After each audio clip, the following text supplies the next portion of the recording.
మేడ్చల్ మల్కాజ్గిరి జిల్లా చెంగిచెర్లలోని కుబేరా ఐస్ ఇండస్ట్రీలో భాగస్వామ్య హక్కుల వివాదం ముదిరింది. కంపెనీలో 140% వాటా ఉన్న గౌతమిని గత 9 ఏళ్లుగా ఫ్యాక్టరీలోకి రానివ్వడం లేదని, బెదిరింపులకు పాల్పడుతున్నారని బాధితురాలు పోలీసులకు ఆశ్రయించింది. తన భర్తపై అట్రాసిటీ కేసులు పెట్టి భయపెడుతున్నారని ఆవేదన వ్యక్తం చేసింది. ఇటీవల ఫ్యాక్టరీకి వెళితే తనపై దాడి చేసి చేయి విరగొట్టారని ఆరోపించారు. తనకు రావాల్సిన భాగస్వామ్య హక్కులు కల్పించి న్యాయం చేయాలని ఆమె ప్రభుత్వాన్ని కోరుతున్నారు.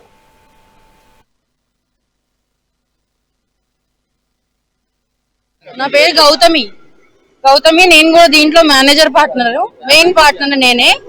నన్ను రానివ్వట్లేదు. 9 ఏళ్ల నుంచి వచ్చినా కూడా నువ్వు ఒక్కదాని వేరా, నీ భర్త రావద్దు అని అన్నారు. నేను వచ్చినా కూడా నా మీద కేసులు పెట్టడం, పిటిషన్లు ఇవ్వడం, నన్ను అసలు దగ్గరికి రానివ్వట్లేదు, ఐస్ ఫ్యాక్టరీకి రానివ్వట్లేదు. వస్తే నేను రేప్ కేసు పెడతా మీ ఆయన మీద, నేను ఎన్ని కేసులు ఉంటే అన్ని పెడతా అని బెదిరించింది. వర్కర్లని మీదికి తోలింది. నైట్ కూడా నేను మొన్న నైట్ కూడా ఇక్కడే ఉన్నా, ఏమీ ఇవ్వలేదు. నేను నైట్ వచ్చి నేను ఏమీ చేయలేదు. నా చార్జర్ మర్చిపోయా, నేను తీసుకొని వెళ్తుంటుంటే వైరు గుంజి లాగి బట్టలు లాగి కింద పడేసి నన్ను వైఫ్ అండ్ హస్బెండ్ వేణుగోపాల్ ప్రవీణ ఇద్దరు కలిసి కింద పడేశారు.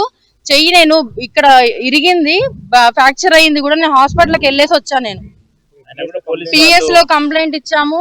నిన్న సిఐ గారు మాట్లాడారు, ఏసీపీ గారు మాట్లాడారు. నీకు రైట్ ఉంది, నువ్వు వెళ్ళి కూర్చోవచ్చు అని చెప్పేసి అని అన్నారు. నేను నిన్న నైట్ నేను వెళ్ళాను. మీరు వెళ్ళొద్దు, ఈ రోజు వెళ్ళొద్దు, నేను రిమాండ్ చేస్తా వెళ్తే అని అంటున్నారు. నిన్నొకటి మరి నాకు ఏమి అర్థం అవ్వట్లేదు. నేను ఎవరిని నమ్మాలి ఏంటి అనేది. గౌతమి, ప్రవీణ, మాణిక్యం, భవ్య. మాణిక్యం అనే ఆయన చనిపోయారు, ఎక్స్పైర్ అయ్యారు. వాళ్ళ కొడుకుతో మాట్లాడినా వాళ్ళ కొడుకు కూడా మనకు సపోర్ట్ చేస్తారు. మనం 60% హోల్డర్స్ అన్నా కంపల్సరీ దీని మీద మాకు చాలా రైట్స్ ఉంటాయి.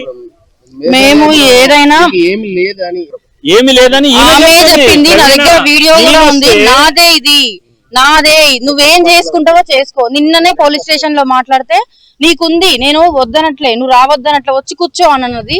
నేను వస్తే నన్ను బట్టి బయటికి గుంజి నిన్న నేను చనిపోయేది కూడా అర్థం కాకుండా అట్లా కొట్టిర్రు. నిన్న వైఫ్ అండ్ హస్బెండ్ కలిసి వర్కర్స్ ని కూడా మీదికి తోలారు. ఫోన్ గుంజుకున్నారు, బ్యాగులు గుంజుకున్నారు, గోల్డ్ చైన్ కూడా పోగొట్టారు. అసలు నేను వెతుకుతుంటే కూడా వెనక నుంచి ఏమైనా కొట్టిద్ది అనే భయంతోనే నేను వెళ్ళిపోయాను ఇక్కడ నుంచి. వేణుగోపాల్ ఒక గవర్నమెంట్ ఎంప్లాయ్ అయి ఉండి 2015 నుంచి 17 వరకు ఇద్దరు కలిసి నడిపారు. ఎవరు? విజయ్, వీళ్ళ భర్తలు ఇద్దరు కలిసి నడిపారు. తర్వాత ఏదో లాస్ వస్తుంది రావట్లేదని చెప్పి ఈయన మీద SC/ST అట్రాసిటీ కేసు పెట్టి ఒక విష్ణువర్ధన్ రెడ్డి అనే జర్నలిస్టు ఆయన సహకారంతో SC/ST అట్రాసిటీ కేసు పెట్టి 2017 నుంచి ఇప్పటిదాకా 2020 అంటే గత 9 సంవత్సరాల నుంచి ప్రవీణ మరియు వాళ్ళ భర్త ఇద్దరు కలిసి ఇక్కడికి కంపెనీకి రానియకుండా వాళ్ళని తీవ్ర ఇబ్బందులు పెడుతుర్రు. 9 సంవత్సరాల నుంచి ఒక్క రూపాయి ఇవ్వటం కానీ ఒక్క ట్రాన్సాక్షన్ కూడా జరగలేదు వీళ్ళకి. ఎప్పుడు వచ్చినా కేసు పెడతాం, కేసు ఉంది, కోర్టులో తేల్చుకుందాం, కోర్టులో కేసే లేదు. కోర్టు ఎవరికి ఇన్స్ట్రక్షన్ ఇవ్వలేదు మీరు పోయి కంపెనీ నడిపించుకోవాలని. ఎందుకంటే అందరికి సమాన హోల్డర్ ఉన్నారు. 40, 10 60% హోల్డర్లు ఇప్పుడు గౌతమి వెంటనే ఉన్నారు. సో ప్రవీణ అనే అమ్మ మీద మేము పోలీస్ కంప్లైంట్ ఇచ్చినా పోలీసులు కూడా ఏం చర్య తీసుకోవట్లేదు. పోలీసులు ఇంకా ఉల్టా నేను ఒక పెద్ద మనిషికి వస్తే నా మీదనే కేసు పెట్టి లోపల కూర్చోబెడతా అని చెప్పి బెదిరిస్తారు పోలీసు వాళ్ళు కూడా. పోలీసు వాళ్ళకు కూడా మేము ఒకటే విజ్ఞప్తి చేస్తున్నాం, మేము లీగల్ గా కూడా ఫైట్ చేస్తాం. మీరు ఒకవేళ ఏమైనా మాట్లాడదామంటే మీ దగ్గరకు వచ్చినాం తప్ప మాకు మీ దగ్గర న్యాయం జరిగే ఎటువంటి సూచనలు కనపడట్లేదు. కాబట్టి మేము కోర్టు మెట్లు ఎక్కుతాం. ఈ కుబేరా ఇండస్ట్రీ అనే ఇండస్ట్రీ పేరుని, ఆ పేరుని కూడా మార్చి ప్రవీణ అనే ఆమె చాలా తీవ్ర ఇబ్బందులు, అంటే చీటింగ్ చేసింది.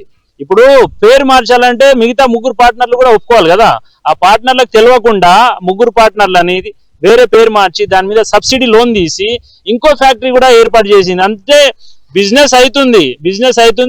ఏ అధికారులకు ఇచ్చే ముడుపులు ఆ అధికారులకు ఇచ్చి వీళ్ళని ఇక్కడికి రానియకుండా ఇంటి మీదకి గుండాల్ని పంపించడం, SC/ST అట్రాసిటీ కేసు పెట్టడం ఇక్కడ మొత్తం నడిపిస్తుంది. కాబట్టి మన పోలీసు వారికి మరీ ముఖ్యంగా విజ్ఞప్తి చేస్తున్న CA జలంధర్ రెడ్డి గారికి, ACP గారికి, DCP గారికి అందరికి ఒకటే చెప్తున్నా, మాకు న్యాయం జరిగేంత వరకు మేము ఇక్కడే ఉంటాం, ఇక్కడే పోరాడతాం. మాకు న్యాయం జరిగేంత వరకు కోర్టులో కూడా మేము తేల్చుకుంటాం. CP గారిని కూడా పోయి కలుస్తాం.